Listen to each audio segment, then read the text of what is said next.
नमस्कार दोस्तों, आप सभी का हमारे चैनल रिलायबल नॉलेज में बहुत बहुत स्वागत है। आज हम प्रमुख किसान विद्रोह, नागरिक विद्रोह, जनजातीय विद्रोह, आदिवासी आंदोलन, सैनिक विद्रोह, जो कि बिहार, झारखंड, पश्चिम बंगाल से रिलेटेड हैं, वो देखेंगे। जिसमें हम विद्रोह देखेंगे, विद्रोह वर्ष देखेंगे, विद्रोह का नेतृत्व किसने किया था उसको देखेंगे और उसके प्रमुख बिंदु को देखेंगे।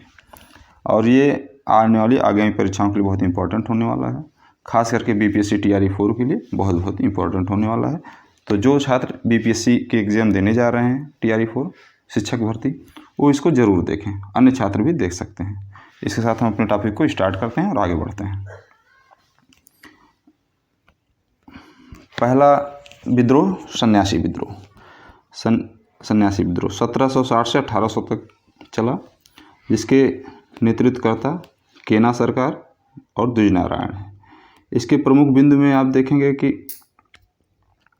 अंग्रेजी शासन के विरुद्ध तत्कालीन भारत के कुछ भागों में सन्यासियों ने उग्र आंदोलन किए थे, जिसे इतिहास में सन्यासी विद्रोह या साधु विद्रोह कहा जाता है। कौन सा विद्रोह कहा जाते थे? सन्यासी विद्रोह या साधु विद्रोह कहा जाता है। आंदोलन मुख्यतः उस समय ब्रिटिश भारत के बंगाल और बिहार प्रांत में हुआ था। तो आंदोलन मुख्यतः कहाँ हुआ था? उस समय के बंगाल और बांग्ला भाषा के सुप्रसिद्ध उपन्यासकार बंकिम चंद्र चट्टोपाध्याय का सन 1882 में रचित उपन्यास आनंद मठ इसी विद्रोह की घटना पर आधारित है। विद्रोह का उद्देश्य किसानों के साथ दुर्व्यवहार और ब्रिटिश प्रशासन की अन्यायपूर्ण नीतियों से संबंधित शिकायतों का समाधान करना था। अगला विद्रोह हम देखेंगे नोनिया विद्रोह। यह कब 1770 से 1800 तक नोनिया समूह द्वारा इसका नेतृत्व किया गया। बिहार के 16 उत्पादक क्षेत्रों में हाजीपुर, तिरहुत, सारण और पूर्णिया में हुआ था। इस काल में बिहार सोरा उत्पादन का प्रमुख केंद्र था। बिहार में सोरा का उत्पादन होता था। सोरा का उत्पादन बारूद बनाने के लिए किया जाता था। ब्रिटिश कंपनी और नोनियों के बीच आसामी मध्यस्थ का कार्य करते थे, जो नोनिया लोगों से कच्चा सोरा लेकर कारखानों को देते थे। आसामियों के द्वारा ब्रिटिश कंपनियों द्वारा सोरे की 1/4 रकम अग्रिम के रूप में मिलती थी। कंपनी राज्य होने के बाद सोरे की इजारेदारी अधिक थी। फलतः नोनिया चोरी एवं गुप्त रूप से सोरे का व्यापार करने लगे। फलतः इससे जुड़े व्यापारियों को अंग्रेजी क्रूरता का शिकार होना पड़ा। इसी कारण नोनिया ने अंग्रेजी राज्य के विरुद्ध विद्रोह दिया। अगला विद्रोह हम देखेंगे फकीर विद्रोह। यह कब से कब? 1776 से 1777। मजनून शाह व चिराग अली इसका नेतृत्व किए थे। प्रभावी क्षेत्र क्या था? बंगाल था। नेक्स्ट विद्रोह तमाड़ विद्रोह 1789 से 1794। ठाकुर भोलानाथ सिंह के नेतृत्व में यह विद्रोह प्रारंभ हुआ। इतिहास में यही तमाड़ विद्रोह के नाम से प्रसिद्ध किया गया। ठाकुर भोलानाथ के नेतृत्व में तमाड़ विद्रोह का मुख्य कारण आदिवासियों को भूमि से वंचित किया जाना था। तमाड़ विद्रोह में आदिवासियों को भूमि से वंचित किया जाता था, जिसके खिलाफ उन्होंने विद्रोह किया था। इस विद्रोह का प्रारंभ छोटा नागपुर की उराव जनजाति द्वारा जमींदारों के शोषण के खिलाफ हुआ। 1794 तक चला यह विद्रोह। अंततः इस विद्रोह को अंग्रेजों ने कुचल दिया। नेक्स्ट विद्रोह देखेंगे चेरो विद्रोह, जो 1800 से 1802 तक चला। इसका नेतृत्वकर्ता भूषण सिंह थे। यह विद्रोह पालमू सिंह के नेतृत्व में पलाम रियासत के लोगों ने किया। झारखंड के पालमू जिले में कंपनी के द्वारा चेरो से जमीन छीनी जाने लगी। तब वहां जमींदारों ने कंपनी के विरुद्ध विद्रोह शुरू कर दिया। अंग्रेजों ने 1802 में भूषण सिंह को पकड़कर फांसी की सजा दे दी।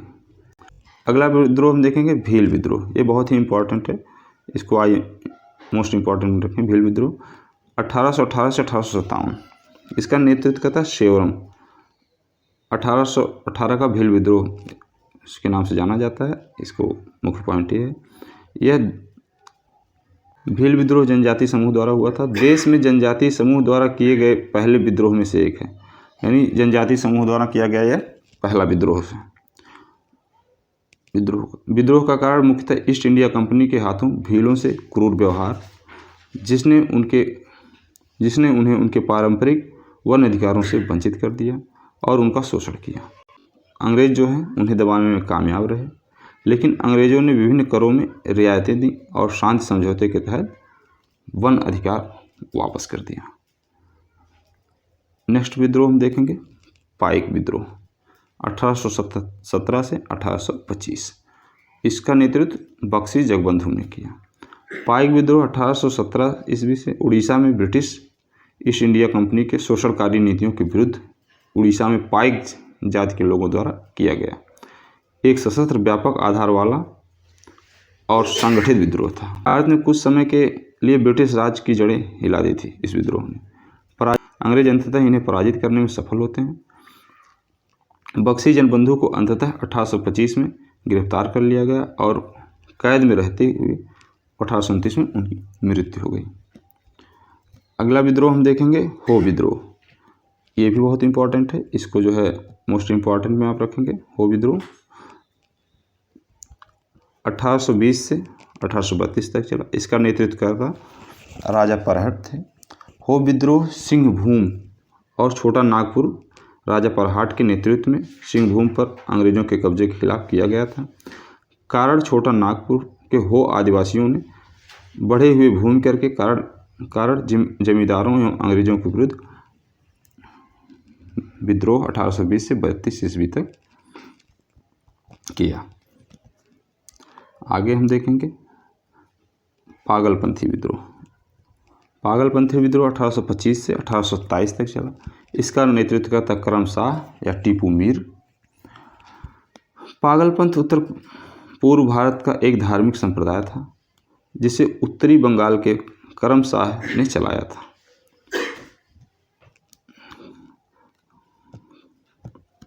करम शाह का पुत्र तथा उत्तराधिकारी टीपू मीर धार्मिक तथा राजनीतिक उद्देश्य से प्रेरित था।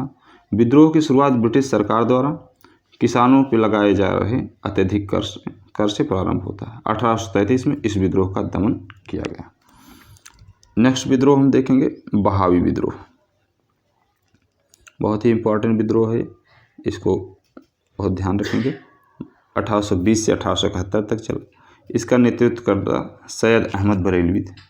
इसके प्रवर्तक राय बरेली के सैयद अहमद बरेलवी थे। आंदोलन का मुख्य केंद्र पटना शहर था। पटना के विलायत अली और इनायत अली इस आंदोलन के प्रमुख नायक थे। यह आंदोलन मूल रूप से मुस्लिम सुधारवादी आंदोलन था, जो उत्तर पश्चिम, पूर्वी भारत तथा मध्य भारत में सक्रिय था। यह एक पुनरुद्धार आंदोलन था। धार्मिक उद्देश्य भारत में इस्लामी समाज की बुराइयों को दूर करना। राजनीतिक उद्देश्य भारत में अंग्रेजों को बाहर कर मुस्लिम शक्ति का पुनरुत्थान करना। 1871 ईस्वी तक आंदोलन नष्ट किया गया। नेक्स्ट विद्रोह है कोल विद्रोह। इसकी 1831 से 1832 तक बुद्धू भगत सिंह राय तथा सुरगा द्वारा चलाया गया, नेतृत्व में चलाया गया। इसकी मुख्य बातें हैं। कोल विद्रोह झारखंड के कोल जनजाति द्वारा अंग्रेज सरकार के अत्याचार के खिलाफ हुआ था। यह विद्रोह अंग्रेजों और बाहरी लोगों के दिगू के शोषण का बदला लेने के लिए किया था। इस जाति के लोग छोटा नागपुर के पठार के इलाके में रहते थे। यह विद्रोह रांची, सिंहभूम, हजारीबाग आदि क्षेत्रों में प्रारंभ हुआ था। इस विद्रोह में छोटा नागपुर के मुंडा, उरांव और अन्य आदिवासी समुदायों के साथ पातकम के भूमि, सिंहभूम के हो और पालमू के चेरो और खरवारी समुदाय के हिस्सा लिया था इस विद्रोह में। इस विद्रोह का प्रमुख कारण आदिवासियों की जमीन पर गैर आदिवासियों द्वारा अधिकार दिया जाना तात्कालिक कारण था। कोल विद्रोह असफलता के बावजूद असमानता और शोषण के विरुद्ध संघर्ष इस विद्रोह के बाद भी जारी रहा। भूमिज विद्रोह, नेक्स्ट विद्रोह 1832 से 1833 चला। इसका नेतृत्वकर्ता गंगा नारायण सिंह थे। भूमिज विद्रोह, जिसे गंगा नारायण का हंगामा के नाम से भी जाना जाता है। भूमिज विद्रोह क्या कहा जाता है? गंगा नारायण का हंगामा। इसका प्रभाव वीरभूम एवं सिंहभूम दोनों क्षेत्रों में था। नेक्स्ट विद्रोह हम देखेंगे खोंड विद्रोह। यह 1837 में हुआ। चक्र बिशोई इसका नेतृत्व करता थे। खोंड लोगों ने 1837 से 1856 ईस्वी तक अंग्रेजों के विरुद्ध विद्रोह किया। नेक्स्ट और इसका मुख्य विशेषताएं ये हैं कि इस विद्रोह का खोंड विद्रोह कारण क्या था? सरकार द्वारा मानव बल की प्रतिनिधित्व करने का प्रयास, अंग्रेजों द्वारा नए करों को आरोपित करना तथा नया कर, इसमें मुख्य बिंदु आप कर को देखेंगे। इसमें जो अंग्रेजों द्वारा कुछ नए कर को लगाए गए, उनके क्षेत्रों में जमींदारों और साहूकारों को प्रवेश दिया गया। क्षेत्र खोंड लोग तमिलनाडु से लेकर बंगाल के मध्य भारत तक फैले विस्तृत पहाड़ी क्षेत्रों में रहते थे। खोंड विद्रोह में धूमसर, चीन की मेंढी, कालाहांडी तथा पटना के आदिवासियों ने भाग लिया, आदि सक्रिय रहे। राधा कृष्ण दंडसेन ने नेतृत्व में सवारा और कुछ अन्य योद्धा जनजाति इस विद्रोह में शामिल हो गई। कुछ समय पश्चात 1835 में चक्र बिशोई लुप्त हो गया। इसके बाद यह आंदोलन समाप्त हो गया। विद्रोह के आंदोलन क्या था? फरायजी आंदोलन। दोस्तों, इस वीडियो में जो भी आंदोलन बताए जा रहे हैं, जो भी विद्रोह बताए जा रहे हैं, बहुत ही इम्पोर्टेंट है। आप किसी को मिस ना करें या किसी को हल्के में ना लें, क्योंकि किसी भी एग्ज़ाम में आ सकते हैं। बहुत ही कलेक्शन बहुत ध्यान में रखकर किया गया है, एग्ज़ाम के परिप्रेक्ष्य में किया गया है। कोई ऐसा तथ्य इसमें नहीं है जो कि एग्ज़ाम के लिए ज़रूरी ना हो, इसलिए बहुत ध्यान से देखें। तो फरायजी आंदोलन की मुख्य बातें क्या हैं? जन्मदाता हाजी शरीयतुल्लाह फरीदपुर बांग्लादेश के थे। ये फरायजी आंदोलन के जन्मदाता थे। 1804 ईस्वी में इस आंदोलन का जन्म हुआ। उनके समर्थक फरायजी के नाम से जाने गए। संबंधित व्यक्ति इसमें मजनू शाह, चिराग अली, करम शाह। क्षेत्र इसका क्या था? बंगाल था। फरायजी शब्द का तात्पर्य अल्लाह का हुक्म मानने वाला। यह बंगाल के फरीदपुर के जिले के मुस्लिमों का एक संप्रदाय है। फरायजी आंदोलन उग्र सुधारवादी विचारधारा से प्रभावित था। फरायजी मूलतः एक धार्मिक विचारधारा था। क्या था? एक धार्मिक विचारधारा, जिसका उद्देश्य मुस्लिम समाज में प्रचलित कुरीतियों को दूर करना था। ये एक प्रयास देखा जाए धर्म सुधार आंदोलन था। मुस्लिम समाज में जो कुरीतियाँ फैली थीं उसको समाप्त करना इसका मुख्य उद्देश्य था। फरायजी इस्लाम धर्म के प्रतिकूल प्रथाओं को समाप्त कर इस्लाम के सच्चे स्वरूप की स्थापना करना चाहते थे। वे ईश्वर के समक्ष सभी मनुष्यों को समान मानते थे। नेक्स्ट आंदोलन कूका विद्रोह। बहुत बार एग्जाम में पूछा गया है, बहुत ही इम्पोर्टेंट है। 1840 से 1872। इसका नेतृत्व करता भगत जवाहरमल सियान साहब। संबंधित व्यक्ति कौन है? भगत जवाहरमल, शिष्य इनके बालक सिंह कूका, शिष्य राम सिंह कूका। इस आंदोलन की विद्रोह की मुख्य बातें क्या हम देखेंगे, जिसमें देखेंगे कि स्वरूप यह आंदोलन पंजाब में एक धार्मिक राजनीतिक आंदोलन था। इसका नेतृत्व बालक सिंह ने किया था। कौन नेतृत्व किया था? बालक सिंह ने। धार्मिक लक्ष्य सिखवाद धर्म सुधार, जो सिखवाद धर्म को जो है धर्म सुधार के लिए आंदोलन चलाया गया था। राजनीतिक लक्ष्य इसका था अंग्रेजों को पंजाब से भगाकर सिखों के प्रभुत्व को पुनः स्थापित करना था। विकास क्रम इसका 1863 ईस्वी में बालक सिंह के मृत्यु के बाद उनके शिष्य राम सिंह कूका ने नेतृत्व में फिरोजपुर में प्रथम विद्रोह हुआ। यह एक राजनीतिक विद्रोह था।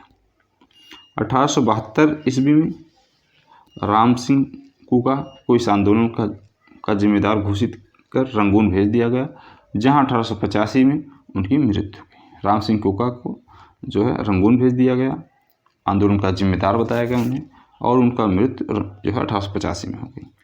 नेक्स्ट विद्रोह देखेंगे इसी क्रम में, संथाल विद्रोह, बहुत ही इंपॉर्टेंट विद्रोह। 1855 से 1856 सिद्धू व कान्हू के नेतृत्व में चलाया गया। इस विद्रोह की मुख्य बातों को देखेंगे। यह विद्रोह बिहार राज्य के भागलपुर से राजमहल तक फैला था।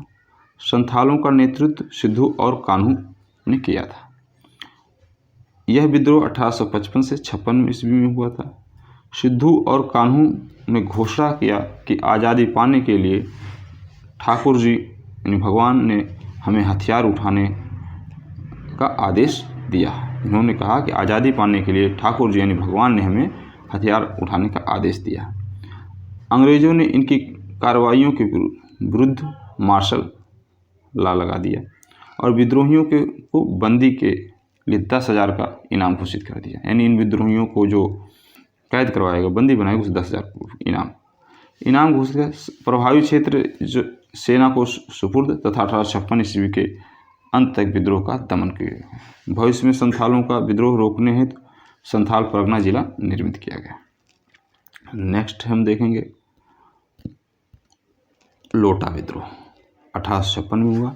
ये विद्रोह किसके द्वारा चला गया? कैदियों के द्वारा चला गया। इस विद्रोह की मुख्य बातें क्या है? यह विद्रोह मुजफ्फरपुर जिले में स्थित कैदियों ने किया था। यहाँ के प्रत्येक कैदियों को पीतल का लोटा दिया जाता था। जो कैदी थे उन्हें पीतल का लोटा दिया जाता था। सरकार ने इसके स्थान पर मिट्टी के बर्तन दिए, पीतल के बजाय उन्होंने मिट्टी के बर्तन दिए। कैदियों ने इसका बड़ा विरोध किया। इस विद्रोह का नाम इसी वजह से लोटा विद्रोह रखा गया और लोटा विद्रोह के नाम से जाना जाता है। आगे हम देखेंगे, बहुत ही इम्पोर्टेंट टॉपिक है ये 1857 की क्रांति। इसमें हम कई इसके पॉइंट्स भी देखेंगे जो कि एग्ज़ाम में पूछे जाते हैं।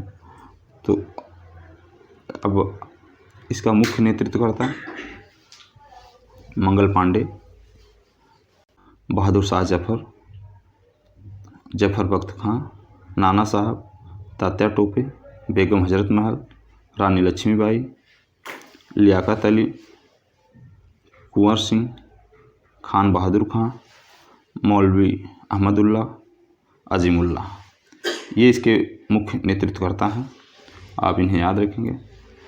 और इसके मुख्य बिंदु को हम देखेंगे, क्योंकि ये क्लास विद्रोह का है तो फिर भी हम जो बहुत ही इंपॉर्टेंट पॉइंट्स हैं 1857 क्रांति की उसको हम देखेंगे। विद्रोह के समय इंग्लैंड का प्रधानमंत्री पाल्मस्टन थे। 1857 के स्वाधीनता संग्राम का प्रतीक चिन्ह कमल और रोटी था। भारतीय गवर्नर जनरल उस समय के लॉर्ड कैनिंग थे। विद्रोह के समय कंपनी का मुख्य सेनापति जॉर्ज एनिसन थे। आप ध्यान देंगे 1857 ईस्वी के विद्रोह हो जाने के बाद, जब विद्रोह हो गया था उसके बाद जो है कॉलिन कैंपबेल को सेनापति के पद पर नियुक्त किया गया था। 1857 ईस्वी के विद्रोह के राजनीतिक, सामाजिक, आर्थिक, धार्मिक, सैनिक कारण विद्यमान हैं, जिनमें लॉर्ड वेलेस्ली की सहायक संधि, डलहौजी का व्यक्तिगत नीति तथा चर्बी वाले कारतूस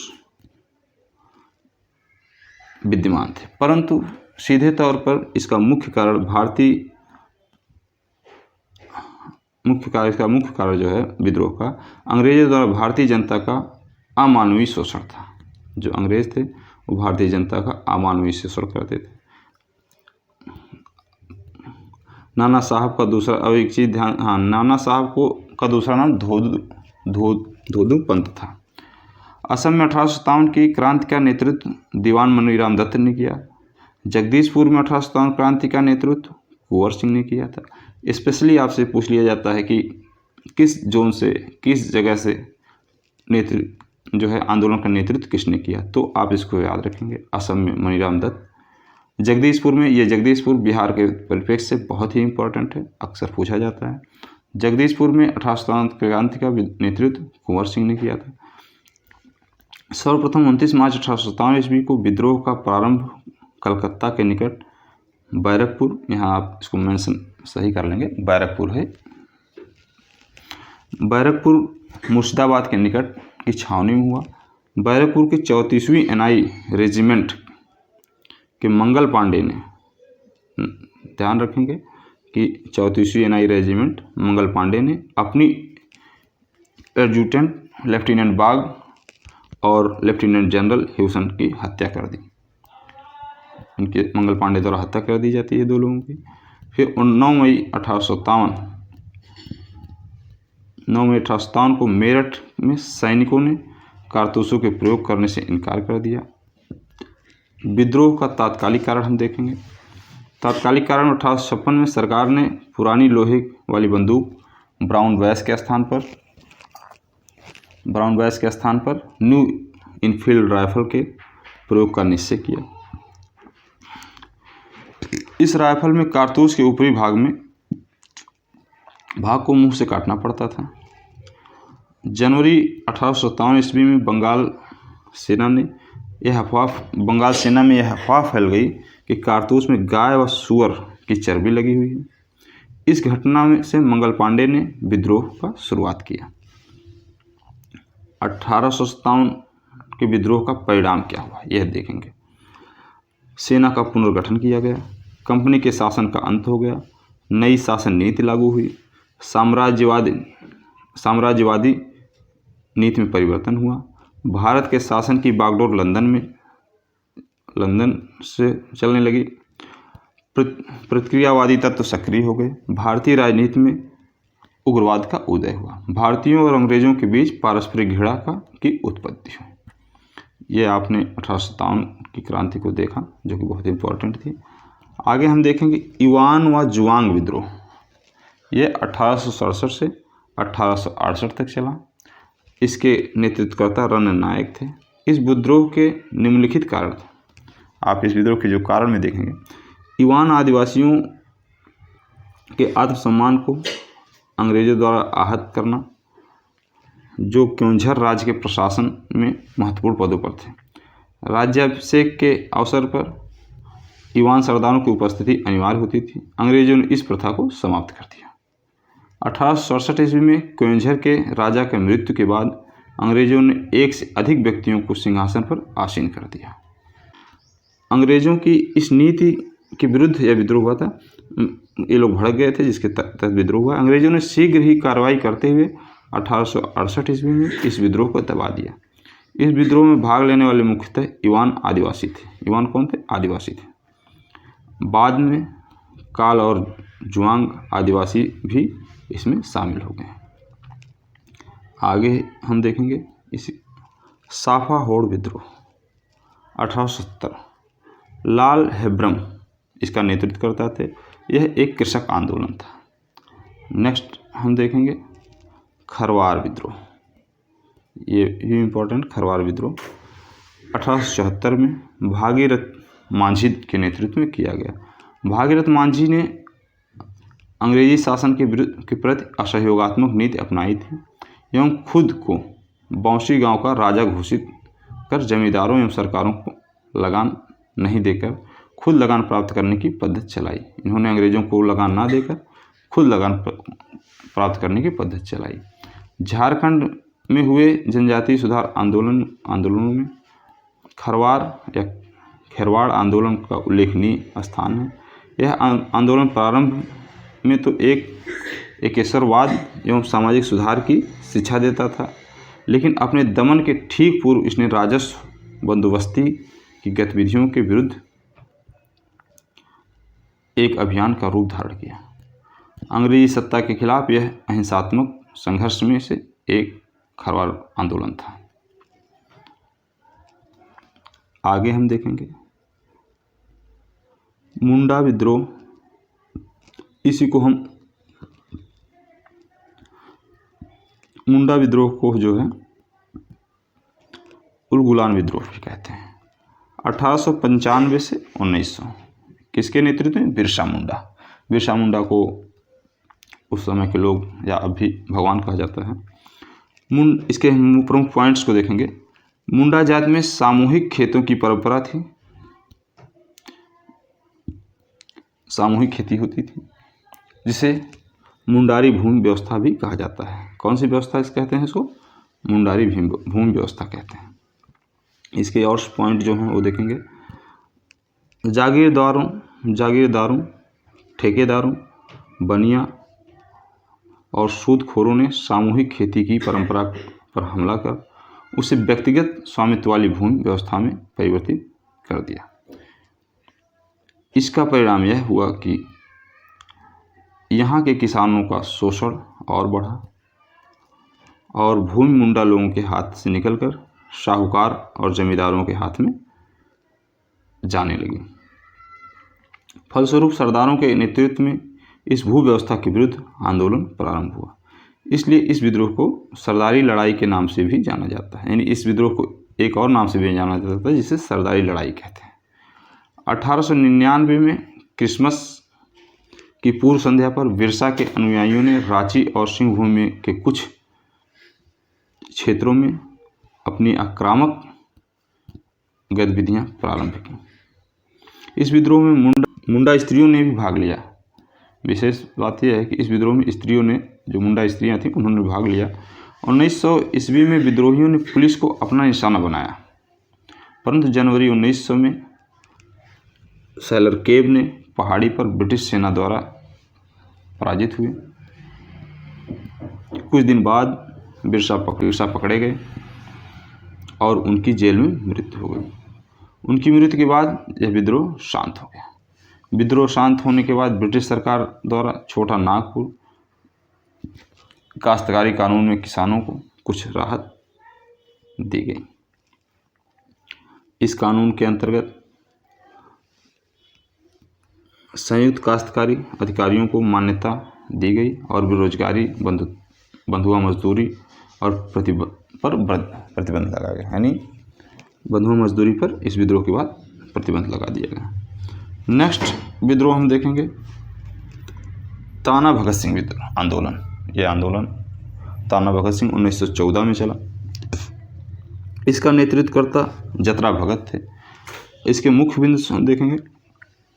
छोटा नागपुर क्षेत्र में स्थानीय ब्रिटिश अधिकारियों की नीतियों और स्थानीय जमींदारों, ज़्यादातर ओरांव लोगों द्वारा शोषणकारी व्यापारिक प्रथाओं के खिलाफ एक आंदोलन था। ताना भगत आंदोलन 1914 ईस्वी से 21 अप्रैल 1914 को गुमला जिले के बिशनपुर प्रखंड के चिंगरी नवाटोली से हुआ। यह एक उरांग जनजातियों द्वारा आरंभ किया गया आंदोलन। तो इस प्रकार दोस्तों हमने जनजातीय विद्रोह, आदिवासी आंदोलन, सैनिक विद्रोह आदि को देखा, नागरिक विद्रोह को भी देखा, जो कि परीक्षा की दृष्टि से बहुत ही इम्पोर्टेंट है। आप इसको याद रखेंगे और हमारे चैनल को लाइक, सब्सक्राइब और शेयर करें। हम वीडियो को ही समाप्त करते हैं। अंत तक देखने के लिए आपका बहुत बहुत धन्यवाद।